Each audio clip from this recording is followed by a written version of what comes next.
Roadhouse is the Jake Gyllenhaal Amazon blockbuster film that will show the Amazon Prime members that this movie can measure up to the 1989 cult classic with Patrick Swayze. Instead, it has Patrick Swayze rolling all over his grave. We will dive into the remake of Roadhouse and see how it measures up to the classic.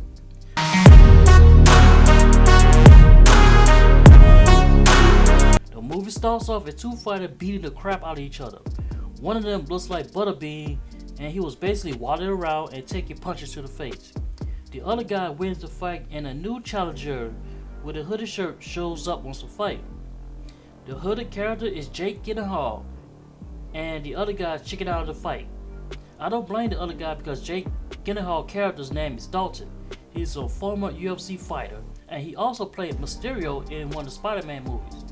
Knowing that, the other guy ran off and Mysterio wins the fight by default. Later in the scene, a woman shows up asking him to help out a situation in Glass Keys, Florida. He tells her, "I'm Mysterio and you need to find somebody else to deal with your problems." She then proceeds to propose an offer to help for his service. "Look, lady, Mysterio is not interested and he is happy with his life. With the fact he have a knife stuck on his side because some random guy just walk up to him and stab him on the side. I guess that's the normal knife of Mysterio, isn't it?" However, she's very tough and desperate and give him her number, hoping that he will take her offer. The next day, he travels to Florida to check this place called the Roadhouse. There was a young lady and a guy at the bookstore giving him tips on how to get to the bar. The situation is, every night, random guys come into the bar, trash the place, and having fights because they feel like it. I'm sure there's a story behind that. First night at the Roadhouse, a group of idiots wants to trash the place, and of course, the fights break out. Mysterio walks them outside and starts to beat them behind, to the point that he takes them to the hospital, which is about 20 minutes away from the Roadhouse. It's already embarrassing enough that he beat all of them. It was like 6 of them. But then proceeds to take a car and drive all of them to the hospital so they can nurse their injuries. And that's added insult to injury. This lady shows up mad at Mysterio because she claims that he beat people up for fun and making her stay longer at her job. Look, lady, talking to Mysterio like that is not going to make your shift end faster, so stop complaining. Mysterio then gets home and have a nightmare where he was in a match and he wakes up halfway in a nightmare. The next day, Mysterio asks the lady who paid him earlier what is going on with this town. She claims there are people trying to tear down her bar because greedy people want to build a rich establishment at the Roadhouse. Mysterio just sitting there minding his own business, and again, a bar fights break out again. This time, he teaches a co-worker how to defend himself if someone pulls a knife. The co-worker succeeds, but only to make this knife-wielding punk mad. Mysterio jumps in, breaks his hand, and tosses him out the bar. This makes this douche-looking guy named Brett so mad that he wants to teach him a lesson. Brent's goal is to tear down the Roadhouse so he can build his empire, and of course, he is a drug lord. Mysterio really had a bad few days ever since he got there. He almost got run over by a truck, get into a fight, and being harassed by police officers because one of the idiots got eaten by the alligator. He was investigated by the cop about the alligator thing and was warned to get out of town. Mysterio was not having that and he was jumped by the police until the lady he met in the hospital shows up and saves him.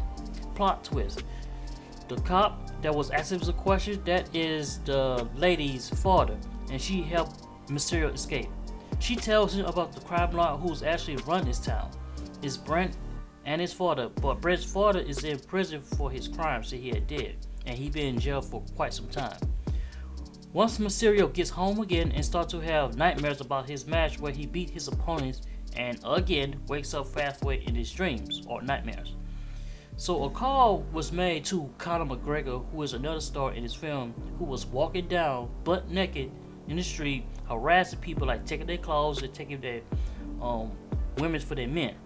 His character name is Knox. Who called Knox? Someone from higher up wanted to take out Mysterio. The next day, Brent shows up at the Roadhouse wanting to talk to Mysterio about bribing him to leave. Also, Brent brought up the incident of the fight, the same fight Mysterio was having nightmares. The story is Mysterio was winning the fight and the opponent was knocked out. Instead of acknowledging that his opponent is knocked out and defeated, he proceeds to beat him into oblivion, which probably got them kicked out of the UFC. Mysterio tells him he is not interested and want him to go away.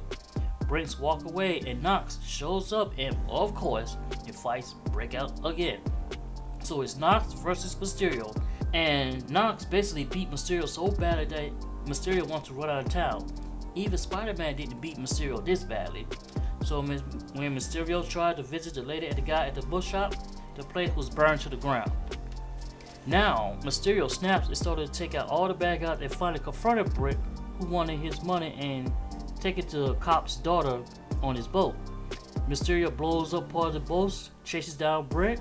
Also, Knox shows up, chasing Mysterio and Brent because I guess he was lonely. The boat chase ended on an island. Mysterio beat up Brent and then Knox snapped his neck, and we have a final showdown between Mysterio and Knox. Another fight. The fight was more the same like the first one. Knox beating the crap out of Mysterio, but this time a weapon was used and it was a wooden stake. This was advantage to Mysterio, and Mysterio beat Knox, which resulted in Knox in the hospital, and the movie ends. Right? Wrong. Because Knox escaped from the hospital like a cartoon character in a post-credit scene. This movie is nowhere close to the classic. At one point in the movie, I was nearly going to sleep. Dalton did not really want to be there half the time and just wanted to be alone. He does help the people in the Roadhouse, which I give him credit. His character moves changes from being smiling all the time to don't want to be bothered to going on because he snapped and no one can stop him. Conor McGregor was basically playing himself in the movie. He was acting crazy for walking down the street butt naked, harassing everybody, to driving a car straight into the light pole and nothing happened, and hydroplaning in the ocean trying to chase down Mysterio. This movie starts off boring and felt cheesy. The only thing that actually interested me was the fight scene between Conor McGregor and Mysterio, and that was probably the best part of the movie. I hate to see remakes screw up like this, and I hope they do not make Roadhouse 2, which is most likely it will based on how the movie ended. So IDMB gave this movie a 6.3 rating. I agree with IDMB and I will give this movie 6 stars. I don't mind producers trying to remake old classics, but if this is what I'm watching, I do not want to see any movie classics remake that's gonna suck. Let me know in the comment section if you've seen this movie and what you think of it. Did you like this movie better than the 1989 cult classic? If you want to see more upcoming movie reviews on my channel, press the like and subscribe button, and I will see you on my next movie review. Yeah, like Patrick Swayze.